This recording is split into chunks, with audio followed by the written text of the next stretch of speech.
திரியம்பகபுராதீசம் கணாதிபசமன்விதம் கஜாருடமகம் வந்தே சாஸ்தாரம் குலதெய்வதாம். எரிவேரி வரத்துக்க அந்த காலத்தில் எங்கள் குருநாதர் சொல்லி கேள்வி, புனலூர் வழியாக போகணும். இந்த புனலூர் வழியாக போகும்போதுன்னா புனலூர்லேருந்து பஸ்ஸு கூட கிடைக்காது. எங்கள் குருசாமி கூட 2-3 வருஷம் நடந்து போயிருக்காருன்னு சொல்லி கேள்வி. அங்கே வந்து எரிவேரிக்கு முன்னாடியே ராணிக்கோடிங்கிற ஊரில் தங்கி அங்கே தான் சமையல் பண்ணி சாப்பிட்டு அங்கேருந்து பரிசலில் போகணும் எரிவேரிக்கு. இப்போ தான் பிரிட்ஜு போட்டிருக்கா.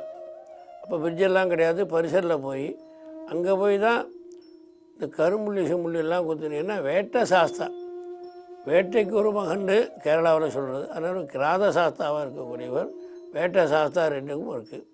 அங்கே என்னென்னா அவர் வேட்டையாட போகிறதுக்காக வேண்டி நம்ம எப்படி இருக்கோங்கிறத தெரிஞ்சுக்கணும் அப்படிங்கிறதுக்காக வேண்டி ஒரு கிராத சாஸ்தாவும் வேட்டை சாஸ்தாவும் இருக்கார். அந்த இடத்துல எருவும் ஏறி அந்த அழுதையில் நடந்த அந்த மகிழ்ச்சியை எடுத்து இங்கே போட்டது, அதனுடைய உடலை அங்கே போட்டதுனால அதுக்கு எருவும் ஏனி அப்படின்னு பேர். இது தமிழில். இந்த சுவாமியை பார்க்கறதுக்கு கிராதரூபமாக இருக்க காரணம் என்னன்னா அவர் எப்படி இந்த மலைக்கு போகணுங்கிறத நமக்கு காட்டுறதுக்கு என்ன. அதனால் அந்த மாதிரி கலர் வேஷங்களெல்லாம் போட்டுண்டு அவர் பிரார்த்தனை பண்ணி ஒரு தேங்காயை உடைச்சிட்டு, முதல் வருஷமாக இருந்தால் அம்பு, 2வது வருஷம் கதை, 3வது வருஷம் கத்தி, இப்படின்னு ஒன்று சொல்லி எடுத்துகிட்டு போகிற பழக்கம். அது பெரிய பாதை போகிறதுக்கு மட்டும்தான் வேணுமே தவிர சின்ன பாதை போகிறதுக்கு அதெல்லாம் இல்லை. எரிமேரி வந்துட்டு அப்படியே நேராக பம்பைக்கு போய் போகிறதுனா அதெல்லாம் வேண்டியதில்லை. கன்னியாக இருக்கிறவாளுக்கு 3 மலை சேர்ந்த மாரிக்கு போனாலோ இல்லை மலைக்கு போகிறதா இருந்தாலும் அந்த மாதிரி வேணும். அப்படி போகும்போது கோட்டைப்படின்னு ஒன்று இருக்குது. அதுதான் முதல் கோட்டைப்படி. உள்ளே நுழைஞ்சி பெரிய பாதை போகணும். அந்த போகிறதுக்கு முதல் கோட்டைப்படியாக இருக்குது. இந்த மலையை சுற்றி 18 மலையாக இருக்கிறது தான் 18 படிகள். அந்த 18 படிகள் அதிதேவதைகள் இருக்குது. இப்போ நான் 18 படிகளை மட்டும் உங்கள்கிட்ட சொல்கிறேன். காளகட்டி, இஞ்சிப்பாறை, புதுச்சேரி, கரிமலை, நீலிமலை, தலப்பாறை, நிலக்கல், ஸ்ரீபாதமலை, தேவர்மலை, மயிலாடுமேடு, சிற்றம்பலமேடு, கல்கிமலை, மதங்கமலை, சுந்தரமலை, நாகமலை, கவுண்டமலை, சபரிமலை, பொன்னம்பலமேடு, 18 மலைகள் சுற்றி இருக்குது. அதனால் கோட்டைப்படி, இது ஒரு கோட்டைப்படி. இந்த எரிமேனி ரொம்ப நமக்கு லஜ்ஜையை தான் போக்கக்கூடியதில்லை. நம்ம எல்லா விதத்துலேயும் நம்மளை படித்தவன் படிக்காதவன் அப்படின்னு எதுவுமே இல்லாமல் சமமாக இருக்கக்கூடிய இடம். சோஷியலிசம்னு சொல்கிறோமே, இதை வந்து அங்கே தானே கிடைக்கும், வேறு எங்கேயும் கிடைக்காது. சபரிமலை யாத்திரையில் தான் அது கிடைக்கும். அது எரிமேனியில் ரொம்ப விசேஷமாக தெரியக்கூடியது.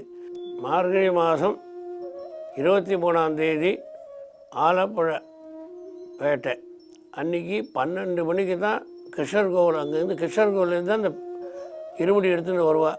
அப்படி வரும்போது அந்த சுவாமி 11 மணிக்கெல்லாம் நடை சாத்திடுவாள். அங்கேருந்து கிளம்பி எரிமேனிக்கு வந்து அதுதான் முதல் பேட்டை.